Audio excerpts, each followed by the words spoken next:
Anbamagda aikoibu sembiriba sargada leiba ipai shorbu mapalaidana thagachare ngasi sigumba aikoigi amuka lesson study tawningai matam amuka pinabire aduga amuka loinana tabiriba mayamba amuka krista gi mingdana koibu taramna welcome tawzari nakoina Sabbath khudingi aikoigi lesson asibu pabiraga comment tawbirakpa wahang tawbirakpa mayam adubusu amna thagat pa phongdok chari ishorna mayam bor pi bo oishno ngasi aikoi ge para asi nipan subani lesson number 8 ni para gi mamingna free to rest pothaningai ase free oina aikoi da pba masi se mamal yaude free ne nangi choice ne haibagi maramda aikoi na sumaina nainagani memory text oina aikoi na yenga da Psalm number 27 gi verse 1 Laisol isay kuntaret ki pot ama aduda aikoina sumaina yengminase ay ngaktang pathok charake ishor asi aigi salvation aran khubamni amasung mahak ase aigi mangalni haina ningthau David na haye aduna ay kanabu kigadra whom shall I fear ishor asi aigi dit pangal thaunani aigi punsigi Maram aduna ay kanabusu ki phamthokte kanabu ki gidra haina ningthau David na hai ki ba isai adugumani hoi aikoi Jisu na aikoi gi punsi da leirabadi Jisu na aikoi gi imung da palabadi Jisu na aikoi gi singlup da aikoi gi khungang da aikoi gi nation da palabadi aikoi kanabusu ki ningai leite haibse ngasi gi memory text ina aikoi bu khanghan bi Jisu na taibung panda 33 plus years mahaki ministry tawraga hinglingai da mana encounter thengnarak pa mi singse mi mayam anaba mayam terminal disease laiba aduga normal disease laiba adu mayam thengnarakhi amasung asiba mayam asusu thengnarakhi adubo mayam adu ishorna in his own time in his own way ishorna mahaki matamda amasung mahaki apambagi muangda mahakna phahanbiba wari sing aikoina asumaina New Testament gi gospel account da aikoina yengbada sumaina uba phangi makoi sing adubu Jisuna phahanbi ki karamaina phahanbi ki sometimes makoi bu marak amadadi machinna nang phakroko nangi pap copy khroko haina hairaga makoi gi anaba sing adu phaki sometimes he touch them makhutmak na sok pi raga anaba sing adubu phahanbi ki hingat hanbi ki aduga sometimes he send them up adu tawruro adu da challo asumai tawruro haina mahakna thadoraga adu tawradi pharani hairaga thadoki sumaina mayam adu wangang da bu oiro makhunna sokpi bu oiro or natraga mapham amada makoi bu thabi bu oiro loida mak adu healing aphaba haibadu phangki haibse ekoina sumaina khangba phange aduna handaki hapna asida ekoina nainagadabase two different examples of Christ healing Jisu Krista na phahanbi bagi example khudam ani karamba mong da phanbara natraga karamba makhan ge laina pu bisingbu ishona phanbara haibse aikoina sumaina tamgani ahan bada too sick yamna naman khraba aduna masa matom da mage laina se yamna chathok tok pangam da bagi masa matom da Jisu Krista ngon da phanbi haina lak pangam da basing adubu su Jisuna phanbi number 2 da kanagomba-gi laina layong symptoms adudi uthok taba adubu naraga di leiba adugumba sing adubu su phanbi ba adugi wari su ekoina sumaina tamgani ahan bagi sickness asise ekoina ngasai mathakta aina auji khakta pankhiba adugumna Mark ki chapter 2 da ekoina paralyzed tawba namanakan nama sida nupa amagi wari da ekoina sumaina phangi ma ado matom da na Jisu Krista ngon da lakpa ngamlamde adubu magi marup sing magi relative singna moi mi mari na mahakpo thanglaklaga yum adugi tin roof adu lauthorga thadaraga phanbi bagi wari ado ekoina sumaina tamba phangi aduga amana amuga second type aduna Elijah ishorgi Prophet Elijah gi matangda ma ki symptoms do ekoina phajana ude ma ase laina naraga terminal illness lairaga laiba mi nate adubusu mangon de healing adu phangki asigi chu ekoina sumaina tamba phangani hoi makhoi ani mak paralyzed obo nupa bu oiro Elijah bu oiro they are suffering from pain and makhoi gi punsida anaba awaba distress depress asigum se mako any experience loina mak tawrame aikoina mark chapter 2 gi hauzik ke paralyzed taw bawari adu aikoina sumaina yeng bakanda aikoina khangada base all sickness anaba makal khuding mak ase is directly and indirectly a result of sin masise direct oiramba yai indirect oiramba yai adubo pumna mak ase kadai diga haurak prama ki root cause ase kadai dara harga pap nani pap hek ta ki badagi asi ana awa ana laina lai thung mayam ase lakhi bani haibse ngasi gi para sina so ekoi bo amuka ningsing hanle aduga aikoi gi punsida karigumba phattaba when something bad happen karigumba phattaba thodok aikoina awa anang tara pakanda we human aikoi gi miyoi bagi chanabi oina asi kanana tawbra who did this kanana tawbra haibse aikoina he asumaina aikoi hangi karigira mado we are trying to blame someone else aikoina wari base aikoina nari base natraga asi tawri base mana nine aduna nine haina aikoina blame tawninga sumaina thi adubu asengba mak aikoina khandaru badi aikoina wari base aikoina ngasi awa anang tari base kanagi su tawbiban natte adubu nangna aina isa na tawrubagi mahaine pap ki mahaine habse asumaina khangse ishorna original design tawba matamda awa anang asi ana asi yawhan khige habse aikoina asumaina ningsing se aduna hojikti jisu kristana ma ki healing phanbiba thabak se tawba kanda anaba sing adubo o nangi naba se phakro ko ichanupa haina haide jisuna adubo mane ahan ba ma ki wahai se kri habra nangi pap se copy kre ko your sins has been forgiven nangi pap se copy kre ko hakta hairaga anaba sing adubo phanbi ki masida ai koina khalle kari gira jisuna anari ba mi adubo nangi pap copy kre haide be sidi haina ai koina khalle farisi singna su adumak sumaina hangki bene jisu ngonda adubo jisu kristana masida tawri be se karira hairaga nangna aina nari ba nangna aina awa chaina khang ri be se masigi root cause root mara adudi kadai de gira haibe se jisu na khange pap ta gi haurak pane aduna jisu kristana ngasi ai koina nari ba sigi root mara adu lauthok ke hairabadi masise pap ki mahine aduna nangi pap copy khre pap amuka tawraganu haina mara adu phuktok piba adugi lesson para adu pining bagi maramna jisu kristana nang phakro ko haidarga nangi pap copy khre haibase sumaina mana he haibane haibase jo aikoina sumaina ningsing se aduna aikoi mioi bana ana ba thengner ba kanda awa nang tar ba kanda ma gi symptoms adu yenge o sumai tawrede ma se asige laina laire adudi madugi symptoms adu manghanna ba taibang mi na hotnai adubu jisu kristana hotna basidi symptoms adu bunatte adubu the root cause mara adubu nari base masigi maram adu thidorga o masina nina hairaga madu lauthokna na ba hotnai haibse aikoina sumaina khangjin se aduga ani subo wari de elijah gi wari de lakpa ganda amuka Elijah gi punsi da ngasai hai bigi buna nari bagi symptoms aikoina phajana directly yamna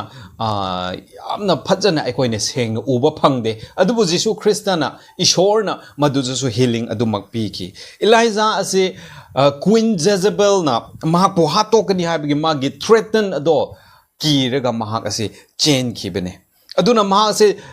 he experienced pain and suffering deep in his heart ma ki thamoi manungda awa chaina ase ma khanglaga chen ki haibse asmaina aikoina tamba phange depression thamoi ge laina ase mangonda na ki kari gira hairaga mahakna Mount Carmel gi event aduda aikoina ningsinge bal khurumbagi prophet sing adubu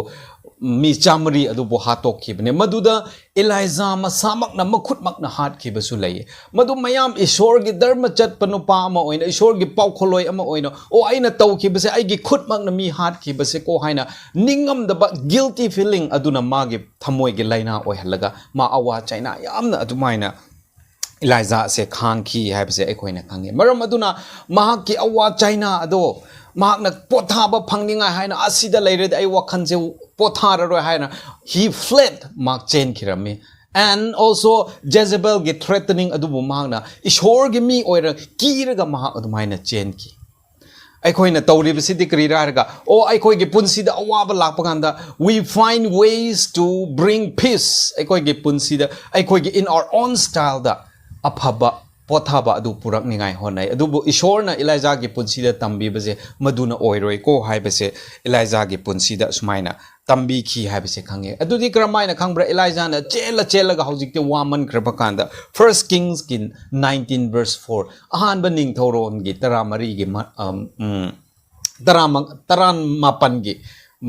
pot marida 19 verse 4 of 1 Kings aduda Elijah na kari hai ishor it is enough hojikti ya kare ai o kresen mangamdre ai gi punsi se lobi ro hai na Elijah na ishor da changjaki matam adudagi hauna Elijah na nang Elijah gi punsi da nang sida cheloga sida lot lo sumai tawro hai se ishor na direction pi bagi makada Elijah asi chen ba hauki aduna ai khoi gi punsi da ai khoi na ju ishor gi mang tharaga akoina hek chen ba ishor bo kawram laga chen ga do bami aduda chen draga chat ga do bami aduda chatraga akoi gi on style da chat pa makanda akoi gi chen ba asina our run sometimes stop God to work miracles in our life akoi gi punsi da ishor na tawbining ba mayam do akoi na ishor ngon da di chen sindra banina mapan da chen kra banina ishor na tawbi de ba mayam ama laye hai bise akoi na khangse aduna akoi gi punsi da rest maman pidraga paisa pidraga phangba pothaba adu ekhoina lause hairde ngasi gi parage matung ina we have to come to God we have to run to God ishor ngon da lak patabani ishor ngon da chenchin batabani kadai de cheluraga adugi pothaba du phangloi habse ngasi gi para asina ekhoina sumaina tamba phange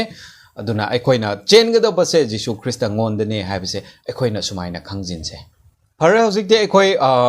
ngasigi para asiga mari leina na wahang khra hangbirak pa laye ekoi churches atop dagi wahang sing ado ekoi na smaina mathang laukhalaga daina se ahan bagi wahang asi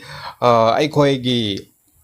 church elder oina pubi riba tobul SDA church ki oja Peter Kamson dagi hanglak pani wahang ase ai smaina ten lapna smaina pathok charake ahan ba question da wahang ani laye ma hakise ahan ba wahang da smaina hai Jisu bu thajaduna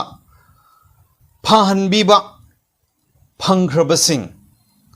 pumnamak to lomba naidaba punsisu adumak phangkhre laikhre haina loba yagadra haina hangbirae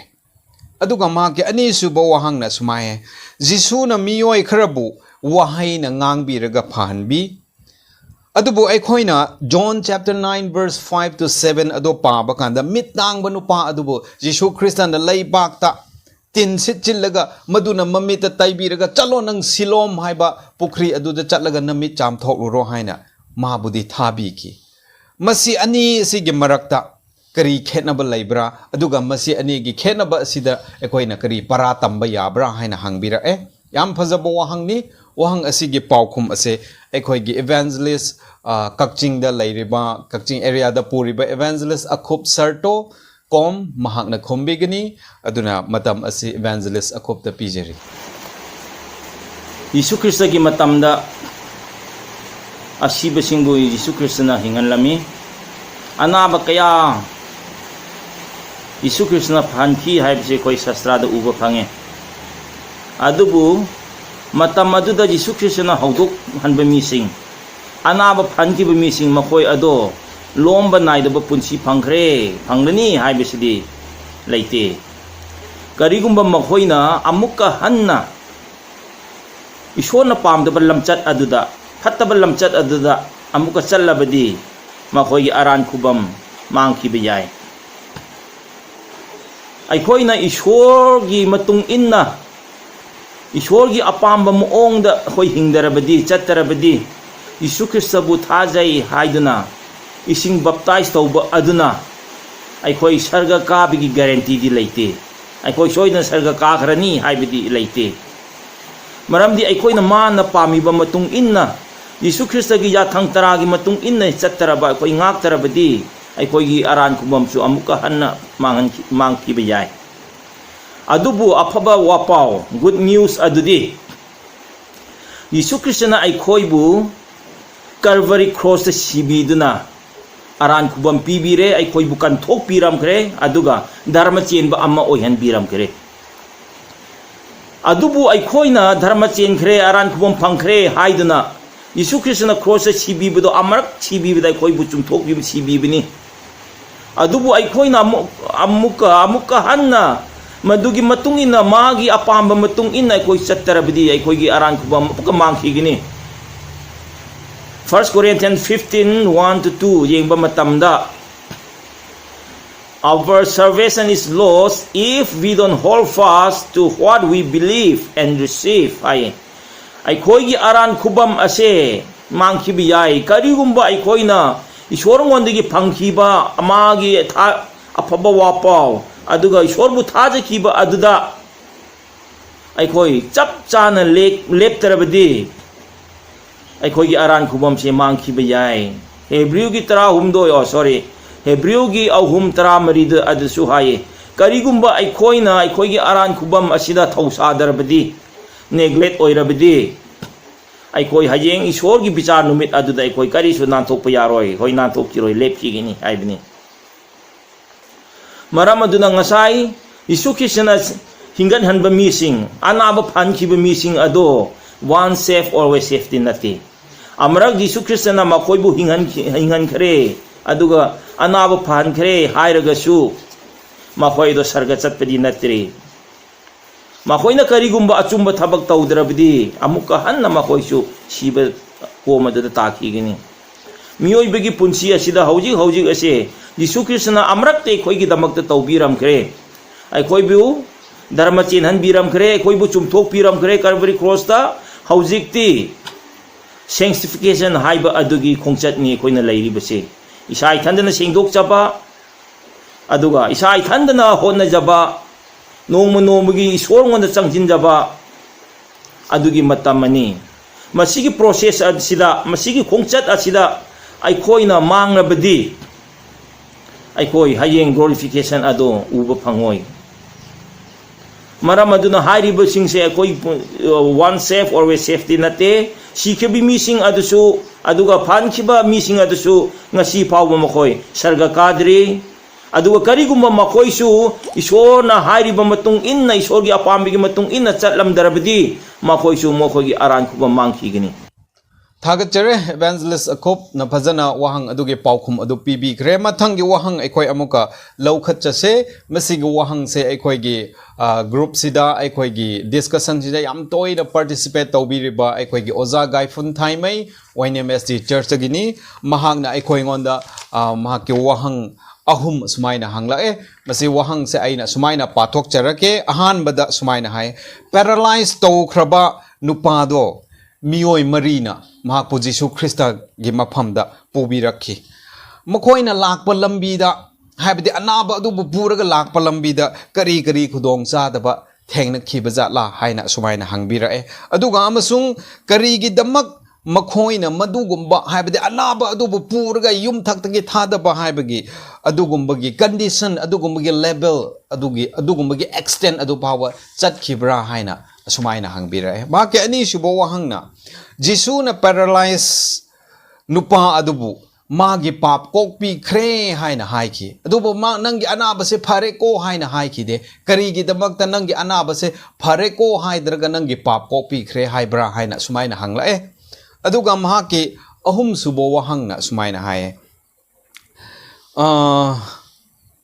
Jisu na di masana masabu son of man migi machanupa haina khanghan ninglami adubu gospel of mark ta ekoina paba kandadi mark asina Jisu bo son of god ishor gi macha haina mi mayam da uhan ninglami masi se karigira makoi ani gi marakta khetna ba lairi bese karigira haina sumaina hangbira wahang sing asige paukhum ase ekoi gi evangelist gaitawlong gonmai tamanglong headquarter de evangelist tawraga laibini magna khumbisno evangelist gaitawlong Jisu Krista na Capernaum da laiba matamda nama sidana matam kuina naramba nupa amabu magi thajaba maruk mari aduna Jisu Krista gi manakta anababu phahanningai haina purapugi wari Mark chapter 2 da asumaina uba phangi adubu makoina anababu purakpa matamda Capernaum gi misingna Jisu Krista gi manakta magi aphaba wapau taningai amasung anaba kaya pura aga mi pik thana leiramne makhoi mari aduna magi marup anaba bu Jisu Krista gi manakta pura pangam khide adubu makhoi gi thajaba aduna makhoi bu insist hena insin halle kaya matik achin balai rabasu aigi maruk bu Jesu Krista gi manak da purak tabadi yaroi haibagi thajaba aduna makhoi bu hena mina thabak tawramba adudigi hena changningai hena khotna ningai makhoi maribu thamoi nungda sumani inlamni aduna mabani makhoi mari ase Jesu Krista na leiba mafam adugi mapa du yengraga yum mathak da ka khatlaga roof adu sitharaga ho hallaga anaba adubu stretcher adu da thamga Jesu Krista gi manak da pura e haina sumaina kai asi yengba matamda thajaba magi maruk mari amasung naduna leiba nupa adugi thajaba aduna makhoi gi hotnajaba haibase asida uba phangi aduna ekhoi ichin inausa Jesu Krista gi manakta lakadabgi lambida achin ba kya leiramba yai apan ba kya leiramba yai adubu asigi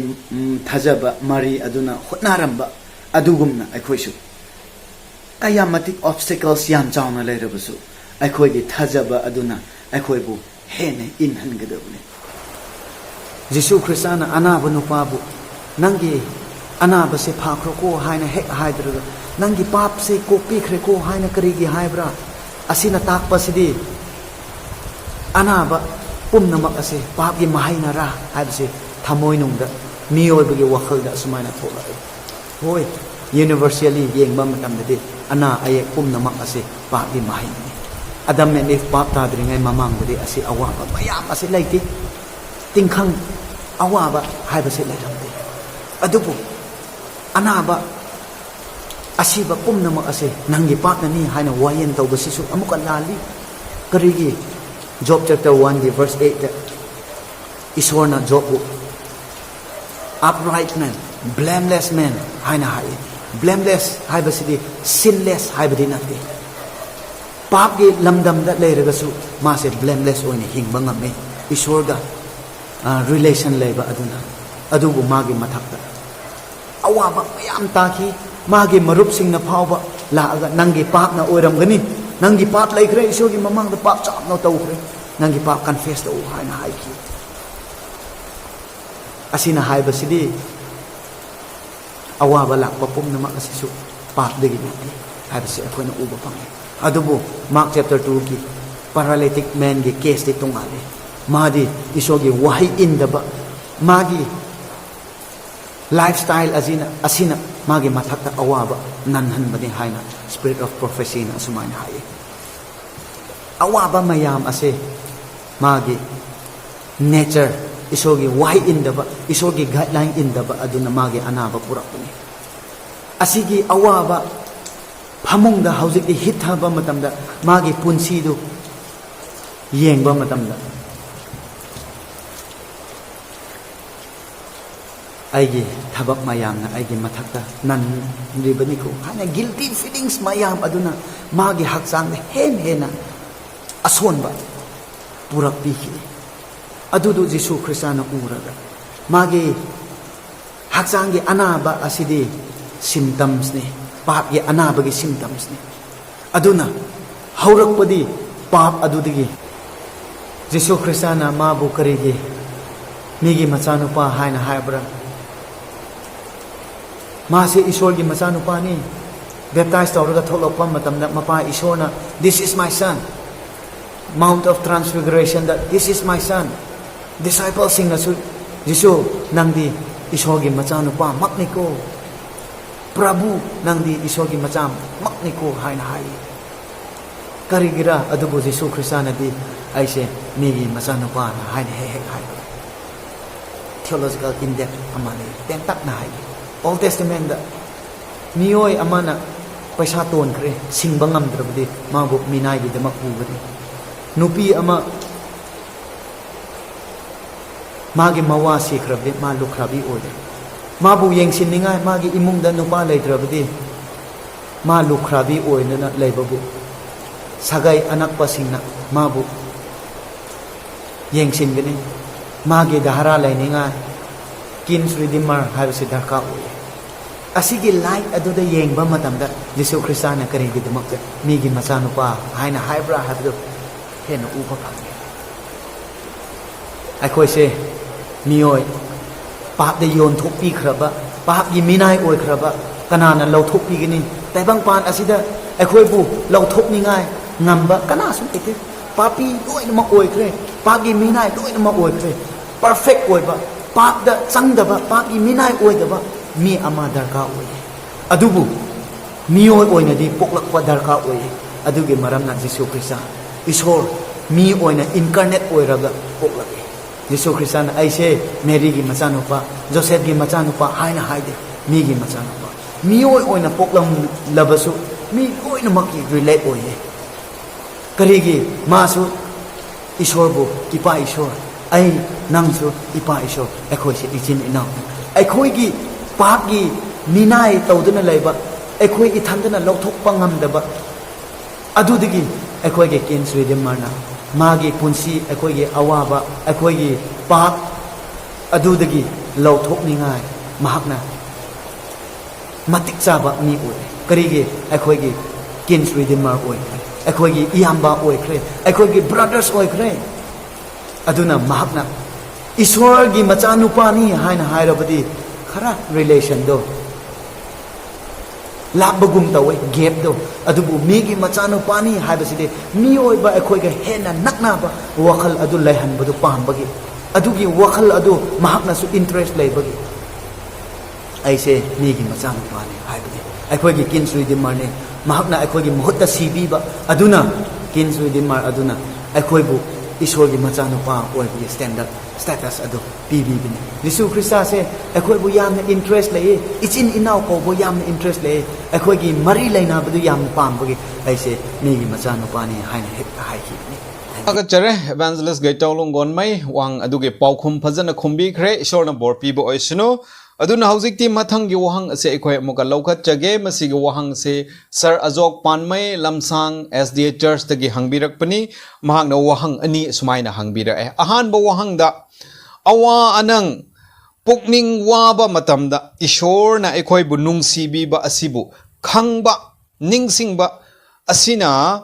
akhoi gi punsida kari kana ba pibage masigi maru oibase kari no haina hangbira aduga mahake ani subo wahang na sumaina haye ishor gi apamba healing ase akhoi gina phangnana ba akhoi da thaja ba kayamuk laifam thokpra how much faith do we need haina sumaina hangla am phajaba wahang ni masigi wahang sige paukhum ai sumaina ten tak na pijawge ahan bagi wahang gi paukhum ado akhoi gi awa anang taba matam da ishor gi nungsiba ningsing basina kari kana ba laibra haibse masigi paukhum ai sumaina ten na pijage John 16 gi 33 da akhoi na pa ba kanda taibang pan sida akhoi hingliba makai awa anang de akhoi gi punsida adumak laikhrani haina Jesu Krista masamak na sumaina haibirame aduga akhoi na amuka ningsing che Daniel said lions den nongsa gi komda adumak thada khibane Daniel gi marup ahum ado mai chakliba mai fiery burning fire aduda langsin ki mainung aduda adumak langsin ki adubo akhoi na khange nongsana Daniel bu chakhide Daniel gi marup ahum dubu maina chak theklaga manghan khide adubu ishorna kanbi ke Matthew 28 ki verse 28 29 30 da pap ganda lo I am with you till the end aroi ba phau aina yawbi gini hai ai khoi awa anang taraga laigani adubu awa anang adugi marakta I will be with you nanga aiga soidana aina laimin nabi gani that is a good news ishor da nungsibado madu ningsing laga o ishorna mateng pangbigani haiba khanba aduna aikoi gi punsi da kana ba pi bisi de karira hairaga amuka 1 Peter chapter 1 gi verse 7 through 17 chapter 1 gi verse 7 de gi 17 pau pa ba kanda aikoi gi punsi da awa anang lak pa se kari gi ra hairaga to refine us as gold is refined in the fire maida sana ase iklaga aseng basana ado phangba adugumna aikoi gi punsida awanang thengnarak lebase aikoi gi faith aikoi gi thajaba Jesus Christ ga laina riba relationship se hena chekin hanangai refine tawhan bani haina hai aduna aikoi gi punsida awanang lakpa matamda why God isor kari gira haibage hangbagi mahota o isor na aibu adukki matik nungsibi bani ko mana aibu laibi bani ko amasung mana promise tawi aina yaubi gani haina aduna isorgi nungsiba adu ningsing laga aikoina khanglabadi one day we will go out of that trouble awa anang adu diga aikoi soidana lan thokani aduna aikoina isorgi nungsiba asibo ningsing basina awa anang adu mayam adu khangna na ba thengna na ba pangan pi habse ismaina te na khumjage ani subo wahang adugi paukhumna ani subo wahang do aikoina amuka remind tawjage isorgi apamba healing ase aikoina phangna na ba aikoi ngonda thajaba ase kayamuk laigdra how much faith do we need kayamuk laigdra Matthew 17 gi 20 da hai ki bagumna aduk chauna thajaba lai ngai laite adubu nangi aigi thajaba se that of mustard seed hangam maru pitru pikpa hangam maru adumuk ai going on the thajaba lai that's enough aduni yare haina aina sumaina ten tak na haijage adubu ai khoi gi thajaba se hangam maru muk piklabasu it should be genuine aseng ba thajaba adu oigada ngasi aikoi taibong panda lairiba aikoi gi thajaba se adukki matik lo oi haibage maramna Jesus Christana nangi thajaba hangam maru muk chawredi yare ko haina Jesus Christana sumaina khomkibane phare hojikte aikoi mathangi wahang ngasi gi aroi bo wahang amuka lokhatjage oza gai fundagi ni wainem dagi wahang ahum amuka sumaina laye mahake wahang se dumaina amuka mathang pathok cherake ahan ba wahang da sumaina haye ishorna rain nong se soidana tharakani haibase Elijah na khangi hai adudi kari gumba ishor na ai rain nong ase tharakani ko haina promise wasak tawbi khrabadi why do Elijah need to pray again Elijah na amuka ishor nong thabiro haina amuka prathna tawningai kari darkar ta bra haina smaina hanglai ani subo hangna smaina hai Elijah na chen khibase kiraga chen khibra natraga mahaki thamoi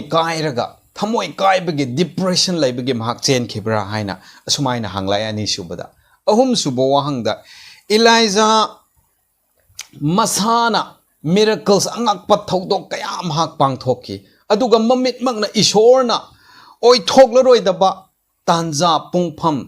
mapham kaya da miracles tawbi khibdu mamit magna Elijah na ukhi adubu karigi damakna Elijah na Queen Jezebel na nang bohat kani habge threat ase hekta baga ma kiraga karigi chen khibra haina sumaina hange ishor bu khangba prophet amana asumaina Jezebel gi threatening adu the response tawbase sumaina kiraga hekta sumaina chen ba si sumbra haina wahang ase sumaina hange yamna phajabo wahang ni wahang sing ase ge paukhum ase koi gi evangelist Gideon Gonmai Chandel Chakpikarong da evangelist tawraga laibni mahakna wahang sige paukhum se sumaina khombishno Elijah ngonda isorna nong tharak ani haina hairaga Elijah na amuka karigi damakta nong tharakna naba parna tawribra masigi wahang ase aikhoi gi lesson da budi madugi saruk tu yawe adubu context madugi mapan budi khazik tang dei thaido narakre adu wariga su masigi paukhum ase asmaina pininga dum tawrage Aikoina 1 King chapter 17 verse 1 adude yengba matamda Israel masa singna lai murti la laga bal bu khurumraga leibagi maramna Elijah na hairak ramki aigi wahai yaudaduna amuka nong tara roiko haina Elijah na hairamki mahaki wahai dana taduna amuka nong tara roi haine masigi maramna Aikoina 1 King chapter 18 verse 1 aduda amuka yengba matamda ishorna ai nong thara ani ahab ning thongonda amuka chatkro aduga makhoi lai murti lat liba mayam ado loisenna madugi mayam ado madugi thabak mayam ado tokna ba nangna chatkro haina haibni ishorna madugi maramna nong tharak tabasisu Elijah na tharak taningai patna tawbudusu lai murti lat pagini aduna lai murti lat pagi Thauram sing ase tokna na bahay na Carmel gi singda Israel masa mayam ga bal gi prohit mayam ga yauna chamari yang khai ga yauna chatkhi bani madu matam aduda ishor na mai na khumba ishor aduna ishor makni haibdo Israel masa sing su yana khre masi gi maram na hojikti Israel masa sing na Jehovah se ishor ni haina hojikti lo khre madu gi maram na nong tharak na ba mahak ki wahai yaw dadna amuka tharak roi ko haina hai khibdo ishor na tharak age masi loislo haina hai khibne adugi maram na hojikti Elijah na amuka nong tharak na ba haina nizabni ishor ngonda haibdi aikona James chapter 5 verse 17 de yengba matamda Elijah na nong lakta din ngai ishor na khrum ishor ngonda khrum khre madugi maram na chahi ahum tangkhai su khre masi gi sida Elijah na amuka khrum raga nong pibiro haina haidri phawba ishor na su tharak oidaba madugi maram na ishor na tharak na ba madugi thoram sing ado lai murti latpa adu mayam du tok na ba haina ishor na amuka program madu sembani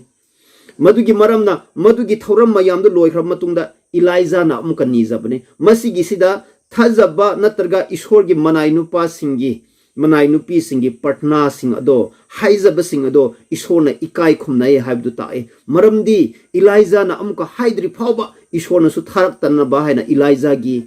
partna ado ikai khumnai haibse asidagi akhoi uba phangi Elijah na chenjari base ning thungdabagi natte maramdi Elijah ase mahakna tawthokpa khuding mai paklamki mahakna nong lakta din ngai patna tawba matamda chahi ahum tangkhai nong laklamki de mahak mai tharakna naba ishor ngonda haizaba matamda mai tharaklamki aduga mahakna amuka nong lakna naba patna tawba matam asida ishorna tabirga amuka nong su pibiraklamki ne madugi thabak sing ado ngarang khakta gumbani ngarang khakta ni aduma po hojikti kari tawkhre ngasi gumba thorakpa matam asidadi Jezebel na mangonda hatlani haina haibigi maram na mahakna kiraga chenjabani mahakna karigi kibra hairaga ishor ngonda madugumba mangonda akiba pirakpa matamda ishor ngonda laktaduna mathanda pambai semjabagi maramna mathanda nanthokningai hotnabagi maramna mahakna chen thokhibani ishor ngonda laklamragadi ishorna kiganu asi taw asum taw haina mangonda chatkadoba lambi do taklamradobani Proverbs chapter 3 verse 6 ta hai khibugumna hiram khuding makta ishor ngonda tak chaw dugoidi nang tawgdobdo takpigani haibdo aduma pu mahakna ishor ngonda haidaduna mathanda oina mahak nan thokna ba semjarga chen khibani kibagi maramna adu mangonda thogatningai su ishor ngonda laktre mahakse masigi maramna mahakna hojikti upai leirak taba matam asida chen chelaga chen pham leirak taba matam asida lasta mahakna partna tawram ki ishor ngonda aise ipa ipu singi hakthak tagi ipa ipu singna tawrak pa sing makhoi dagi hena aise phai haina hairingai leitre ko aigi punsi se happy khro aigi punsi ase lobby khro haina mahakna khurumamine karigi maramna mahakna chenpham leitraga hojikti upai leitre chatpham leitre harakpa matamda magi wakhaldo amuka mayeng tarakpa matamdi mahakna khalurga mahakna tawkhiba thabak singado angakpa thabak mayam mahakna tawthokpa yarabani Israel da ahongba mayam purakpa yarabani mi mayam Israel gi mi mayam magi tung inkrabni Jehovah gi tung inkrabni matam aduna mahakna chenthokkhibdo Israel masa singbu thamlamraga mathanda masa gi punsi nanthokna na bahaina chen khibdo ishor ngonda sulaktaba aduga mi singbu su asum thamlam khraba phajana ishor ge maram khangdadon laiba singbu su madugi mayam do khallaga mangonda guilty feelings wakhan nuai taba madu mayam aduda ai se kanadre ko ai se hojikti kari su afaba tawthokpa ngamnaroi ko ai gi punsi se kanadre lobiro ishor haina hai khibani hoi nang ai khoisu wakhal leita pham khangdaduna asidi loire chatpham leitre upai leiraktre haiba matamda madugi wakhal dang ai khoisu lakpa yai kanadre sirage haina aduma pukari tawkhibra isorna question dugi henna wangma sida madugi ahen basida hapsan ningbadi kari raharga nang ai khoigi punsi esde su kari maram asina ai khoigi punsi se kanadre haina hairakpa matamda Elijah gumna kanadre ai gi punsi se sibana phare haina khalaklam be yae depression wakhal nungai tabaduna Elijah su mahakna tawthok do tawthok taduna masa mathanta bu nungai taduna kanadre haina haikibdo nang ai khoi su hairakpa yae matam aduda Elijah gi punsi du su umka yengse madugi juniper gi panbi makha aduda mana sirega haina tumtharga su ishorna plan ama mangonda pibiram khine leiram khine nang aikhoi gi punsi asu asina kanadre punsi se kanadre loire haina khalamba ya edu tungda lakado bu nang aikhoi khangde Elijah gi damakta thodang achokba mayam isona langlam ki mahakna amuka chatlaga ningthau mayam bu anoint tawningai thau tai biraga ningthau sombi ningai mokhoi bu ningthau haina sapi ningai mahak ki thodang mayam leiri prohit magi tungda kanala kadobra Elijah ngonda mahakna thau tai bi ningai mahak ki thoram leiki madu mayam do amuka mai su kauthararam ki kon thangdadi mahak mai gi sagon gari asida tongga sargar yauna mahak na sakhibudo nang aikhoi gi punsi tangkak ase so ai gi punsi se kanadre haina hairam ba yai madu gi wang maduda isona nang aikhoi gi damakta achouba sem sabi ba malairi haibse nang aikhoi kawroi se maduna nang ai gi punsi ase su depression haibse lakroi haina hainingai leite laklam ba yai adu oiraga su madu gi depression nungai tabuduna loibnate madu gi wang ma asida isona nang aikhoi gi damakta plan afaba sembiye haibse nang aikhoi kawroi se aduna Elijah na chen libase ki bagi mahakna chen libani isor ngonda mahakna changza dabagi maramna mahakna kiribani aduga haujikti mahakna harpiro haibdo kari gi maramna raharga aigi punsi se kanadre upai leitre haibgi maramna mahakna haikibani madugi matam lakpa matamda Elijah gi wari ado aroiba phau paraga nang aikhoi ngonasu thogat pado leise haibse asmaina hainingi Pare hajikte ekhoi ngasi ge para siga mari leina na comment khra tawbirak palaye ahan ba comment ase oza gaifun thaime wainem da gini mahak na comment ase ahum dawra e mahak ke comment ase ai sumaina mayam da sumaina share tawjage aikhoi na Jisu Christana aikhoi bu kokpi bagi mamanche asini ko haina mahakna cross mathakta awa khanglaga I tabi khibudo if we didn't see that madu uba ngamdrabadi aikhoi gi punsida aikhoi kokpi ba atopa singbu kokpi ba haibse supngam ngamloi haina sumaina hange haira e Jisu Krista na haye kokpi ba asigi maman ase Ishor gi masanu pa Jisu Krista gi punsi adubune haina Jisu Krista na sumaina hai Jesus shows that forgiveness is real when he chooses to heal the sick man anaba singbu phanbi ningai haina phanbi ba aduna Jisu Krista na kokpi ba haiba asise aseng bama kokpi bane haibse maduna aikoi bu uthalle haina sumaina comment tawbira e ani suba comment da Ishor gi plan original plan da aikoi gi punsi da awa anang laina laithung mayam ase laisinu haina Ishor na amata sembi banate haye anaba sickness haibse aikoi gi planet art asida lakhibse aikoi gi pap ki mahaina ni aduna Ishor na aikoi bo asigumba anaba mayam se nang thengnaraga ne dubo hakchang phana na da yektana leige hairabadi health rules hakchang phaningai asumaina tawko haiba mayam ado aikhoina inba tabani haye masi gumba law sing adubu aikhoina phajana illabadi aikhoigi punsida aikoi ingtha tapthana hakchang phana hingba ngamgani haina asumaina comment tawbirae mahaki aroiba comment da sumaina haye aikhoigi punsida su Elijah gi punsida thokiba thodo kumna aikhoigi punsida su nangi da su aigi da su aikoi adumaina loina ma experience tawe haye aikoi aise aseng mak awabada takre ko haibse nangna khanglaba kanda Bible ge promise Philippians 3 ge verse 9 aduda ibiba promise adubu aikoi na yenglaga aikoi ishor bu thagatlaga laifam thoki haye aikoi gi punsi aikoi gi Jisu ngonda thajaba aikoi gi thajaba se na maram oiraga ishor ga nanga aigi marakta lainariba mari adubu make it right aphaba achumba adu oihanbani aikhoina Jisu ngonda leiraba matamda Jisu bu mapa ishona ubugumna aikhoi bu su ubiye haina haye masigi promise asina aikhoi bu kri pibi birarga hope asa adu pibiye haina asmaina comment tawbira e am thaga chare phajana comment tawbira e ozagai fun ngonda ishorna bor pibi bo oisino aduga mathangi comment asina aikoi sir ajok panmai lamsang digi tawrakpani mahaki comment ase mahaki personal testimonies oina sumaina thara as spiritual and physical healing phangbagi maram ai sumaina pathok charake mayam da magi kaino do testimony ado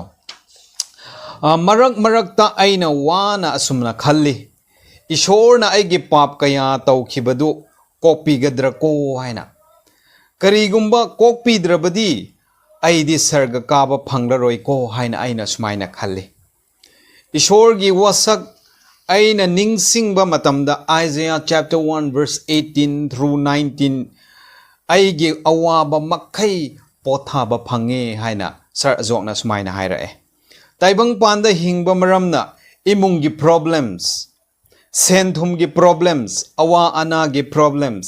isa singi problems amasung isa gi problems kaya khanba matamda anxiety disorder desperation depression hek tawi even pastor sing evangelist sing dasu chap manana tawramgani haina aina khalli aikoina ishwar gi sak pi khraba ishwar gi sak pi khraba wasak sing du ningsing si Psalm 55 verse 22 amasung Psalm 50 verse 15 William Shakespeare gi wahay du su ningsing si the miserable have no other medicine but only hope makes a difference awa anang taba singi damakta afaba hidak langthak amata leite adubu afaba hidak langthak haibadide hope asa asine haina sumaina haira yam phajana magi personal testimony ga maro sumai loina na comment tawbira yam thagachare aduga mana sumaina makha tae jisuna aikoi gi damak nungaiba lasting peace matam kuina nungaiba harauba ingtha tapthaba hope pibirame asa adu pibirame John chapter 14 gi verse 1 to 3 da aikoina yengba da aikoi gi asa kai tawnung da su manganu ko I will come again aina na khoi bu loba lakani haina ishorna as aikoi on the promise tawbirame aikoi gi asa ase every moment pungja khuding da aikoi manghandana prathna tawraga leigadabani adu oirabde aikoi gi prathna ase ishorna tabi gani haina haye